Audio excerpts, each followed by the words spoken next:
Au nom du Père, du Fils et du Saint-Esprit. Amen. Grande joie d'être là avec vous pour vivre ce moment de Lex Divina, la lecture priante, amoureuse de la parole de Dieu. Et vraiment, je vous invite, je vous exhorte en fait à divulguer la Lex Divina pour que beaucoup de personnes puissent avoir cette joie d'écouter Dieu, d'avoir une intimité avec Dieu à travers la parole de Dieu. Une chose si simple, d'accord? Maintenant, la première lecture d'aujourd'hui, de ce mardi 19 janvier, c'est 1 Samuel, chapitre 17. David dit à Saül, « Que personne ne perde courage à cause de lui. Ton serviteur ira se battre contre ces Philistins. » Mais Saül dit à David, « Tu ne peux pas marcher contre ces Philistins pour te battre avec lui, car tu n'es qu'un enfant.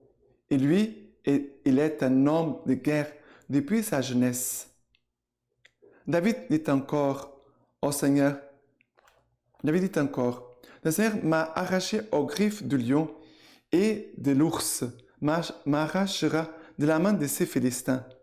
Alors Saül dit à David, va, et que le Seigneur soit avec toi. David prit son bâton en main et s'est choisi dans le torrent 5 pierres bien lisses et les mit dans son sac de berger, sa giberne, puis la fronde à la main et s'avança vers les Philistins. Les Philistins, précédés du porte-bouclier, s'approchant toujours plus de David. Les Philistins tourna les yeux vers David et lorsqu'il le vit, il le méprisa car il était jeune. Il était roux, avec une belle apparence. Les Philistins dirent à David, « Suis-je un chien pour que tu viennes contre moi avec des bâtons ?» Et les Philistins maudit David par ses dieux.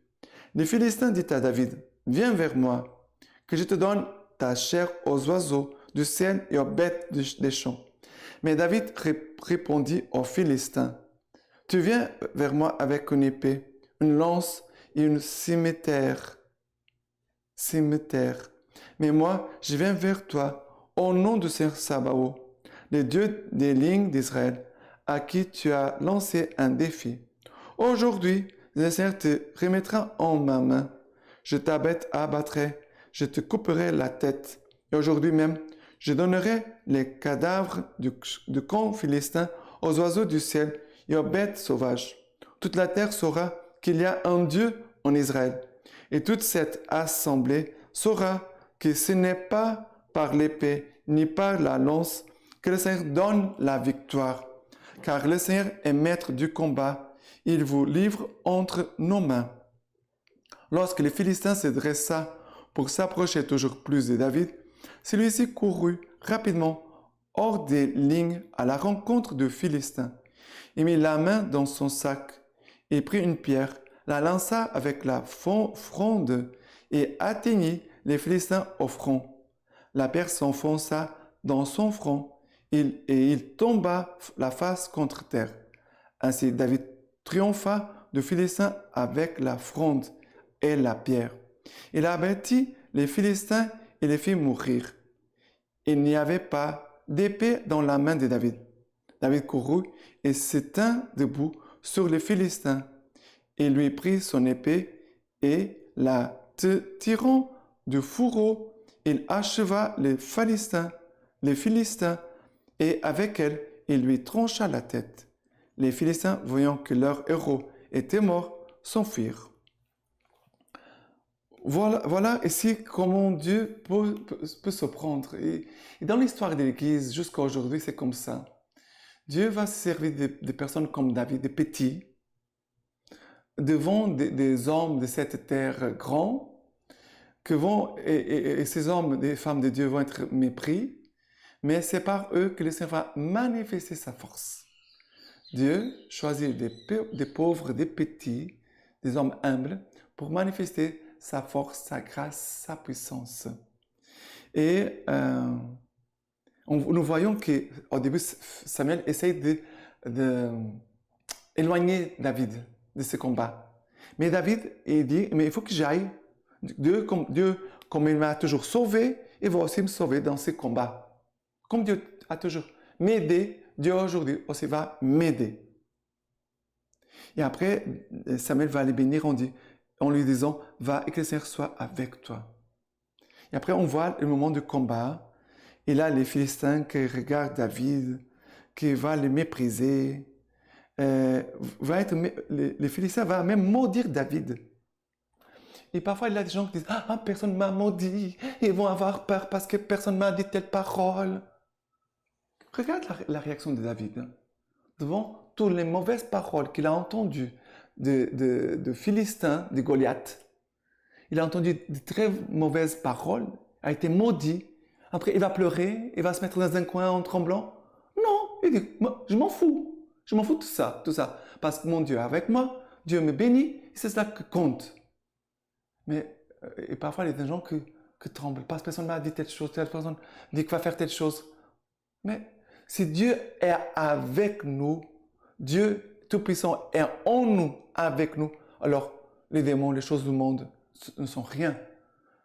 Ne sont rien. Gardons la foi, gardons la confiance. Soyons hommes et femmes de foi et de confiance en Dieu.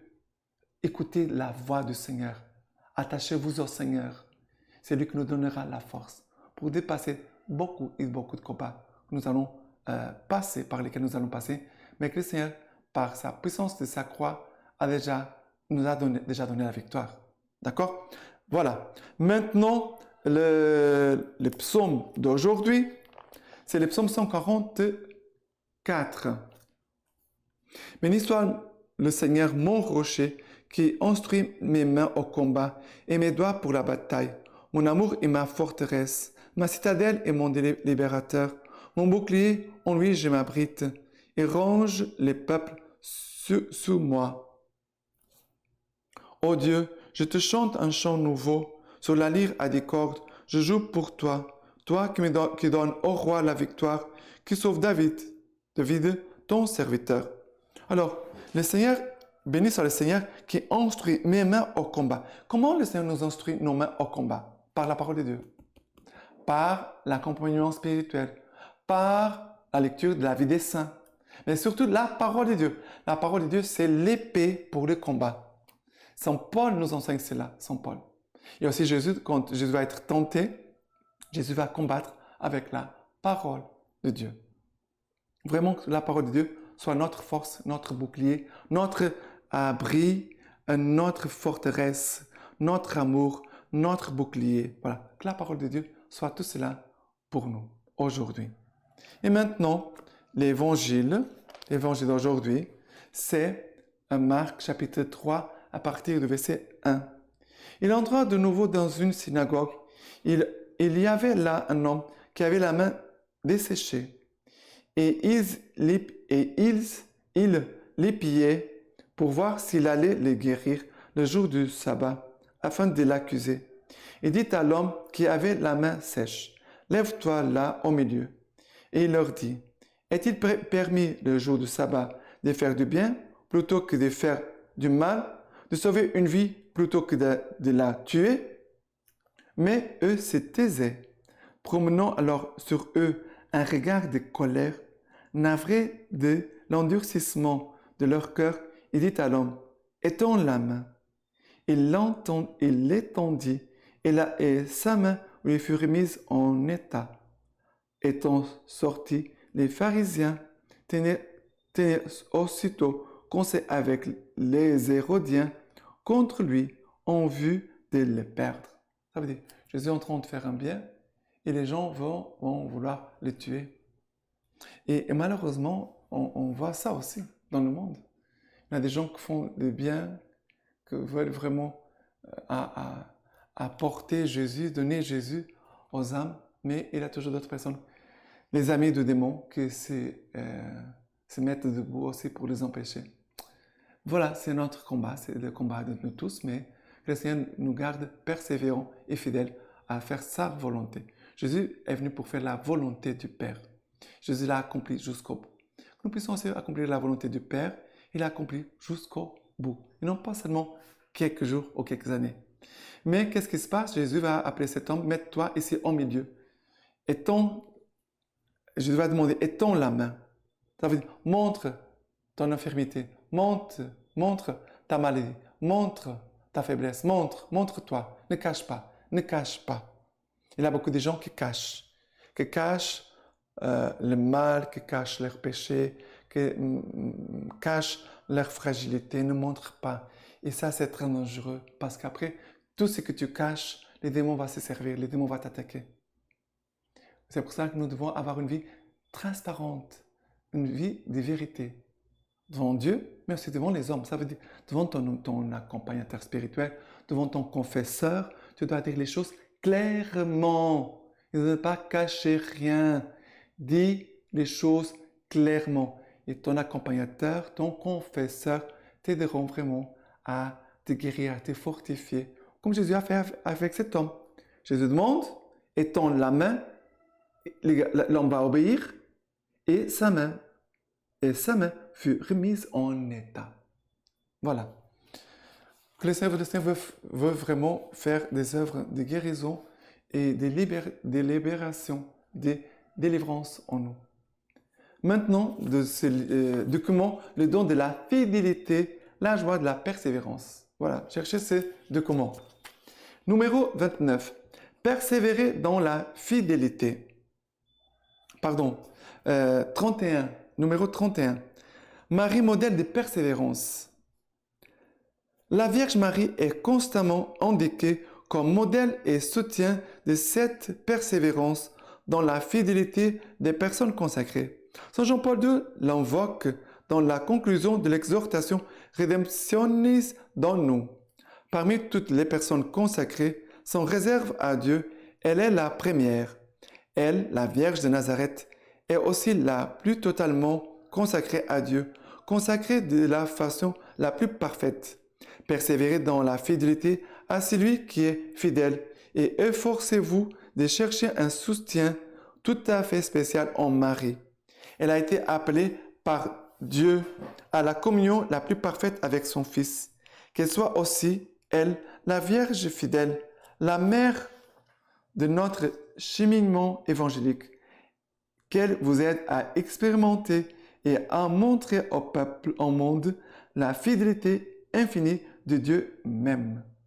L'expression persévérance dans la fidélité constitue l'une des clés d'interprétation les plus efficaces pour lire l'exhortation apostolique Vita Consecrata. En elle, la persévérance en est relation directe avec la fidélité, au-delà de ces diverses expressions. La persévérance, avant même la fidélité à la règle ou au charisme, est mise en relation avec la fidélité à Dieu, dans une sorte de synthèse de tout le cheminement de la réflexion du magistère. Et numéro 32, itinéraire d'une fidélité croissante.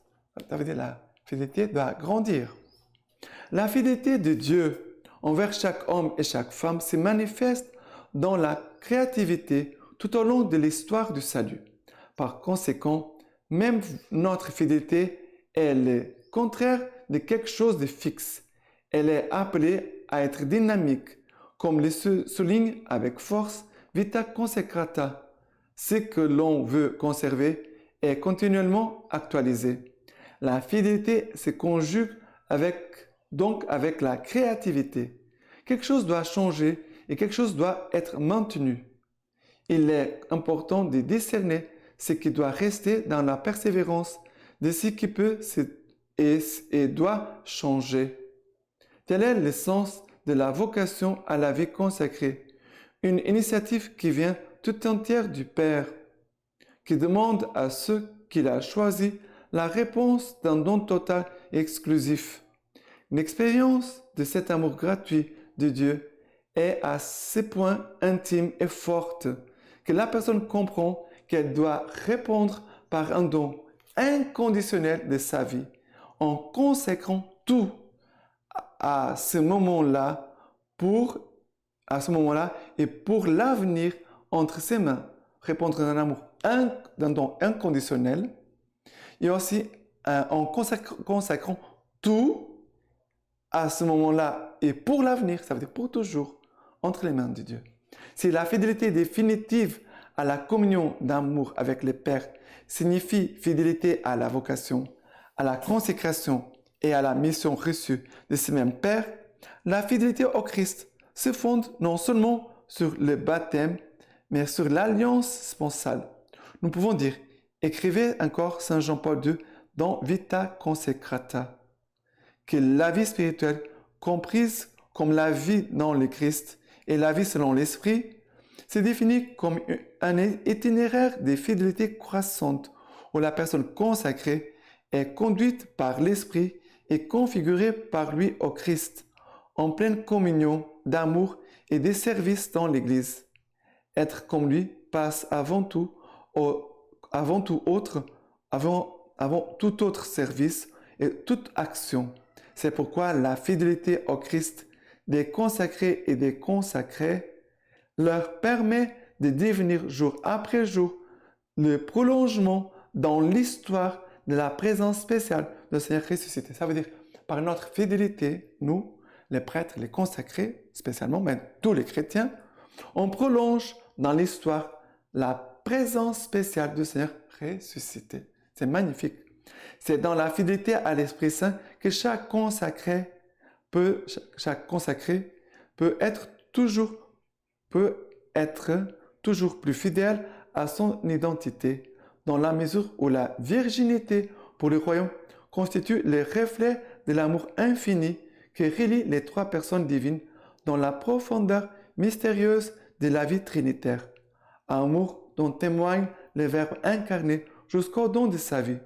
Amour répandu en nos cœurs par l'Esprit Saint qui pousse à une réponse d'amour total pour Dieu et pour les frères.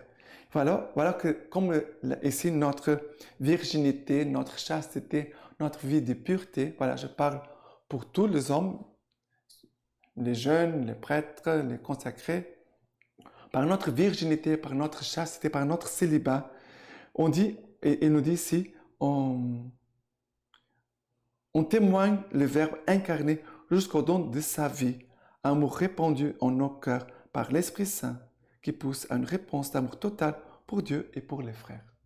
Gardons vraiment aussi notre chasteté, notre célibat, notre virginité pour le royaume, comme signe aussi de notre fidélité envers Dieu. Et maintenant, la lecture patristique d'aujourd'hui, c'est « Je serai le sauveur de mon peuple » du Concile Vatican II. Nous dit ceci. Et tous ceux qui croient au Christ, il a décidé de les convoquer pour former la Sainte Église. Celle-ci, annoncée par des préfigurations de l'origine du monde, avait été merveilleusement préparée dans l'histoire du peuple d'Israël et dans l'Ancienne Alliance. Elle a été fondée au dernier temps et s'est manifestée par l'effusion du Saint-Esprit. Et à la fin des siècles, elle trouvera sa consommation dans la gloire. Alors, comme l'ont enseigné les pères, tous les justes depuis Adam jusqu'à Abel, les justes jusqu'au dernier élu, sont rassemblés auprès du Père dans l'Église universelle. Voilà. Vivre cette fidélité ici pour vivre la fidélité aussi dans l'éternité. Et maintenant, je vous laisse la bénédiction par les mains toutes pures de la Vierge Marie. Que le Dieu Tout-Puissant vous bénisse et vous garde, le Père, le Fils et le Saint-Esprit. Amen.